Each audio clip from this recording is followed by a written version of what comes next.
Hello বন্ধুরা, welcome back to my channel. আমার আজকের রেসিপি ধনেপাতার চাটনি। এই চাটনিটা খেতে এত টেস্টি হয়, যদি একবার বানাও বাড়ির লোক তোমার কাছে বারবার আবদার করবে। আর এটা বানানোও খুব সহজ। এখানে আমি 10 টাকার ধনেপাতা কিনেছিলাম, তার অর্ধেকটা নিয়ে কেটে ধুয়ে রাখলাম। এরপর একটা ছোট্ট টমেটো নিয়েছি, এটা এই বড় কাঁটা চামচে এইভাবে গেঁথে নিলাম। আর 3টে রসুনও এইভাবে গেঁথে নিলাম।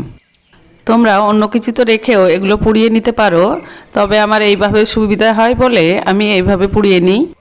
গ্যাসে ছোটো বার্নারে হাই ফ্লেমে রেখে টমেটোটা পুড়িয়ে নিলাম। এই চাটনিটা ভাত রুটির সাথে তো ভালো লাগেই, তাছাড়া পাকোড়া ব্রেড স্যান্ডউইচে দিলেও অসাধারণ লাগে। আমার কথা যদি বিশ্বাস না হয় একবার বাড়িতে বানিয়ে দেখবে। টমেটোটা পোড়ানো হয়ে গিয়েছে, এর খোসাটা ছাড়িয়ে নিলাম। আর টমেটোর যে নাভিটা থাকে সেটা কেটে ফেলে দিলাম। এরপর ধনেপাতা, টমেটো, রসুন, কাঁচা লঙ্কা ও লবণ দিয়ে এটা বেটে নিলাম। এখানে 2টো কাঁচা লঙ্কা দিয়েছি, তোমরা তোমাদের স্বাদ অনুযায়ী ঝালটা দেবে। আর 1 টিস্পুন তেল দিলাম। এর সাথে যদি তোমরা লেবু খেতে চাও খাওয়ার সময় দিয়ে খাবে। বন্ধুরা, রেসিপিটা ভালো লাগলে লাইক ও কমেন্ট করে জানিও। আর আমার চ্যানেলটি প্লিজ সাবস্ক্রাইব করে দিও। সবাই সুস্থ থেকো, ভালো থেকো। দেখা হবে আবার নতুন কোনো রেসিপি নিয়ে। Thank you.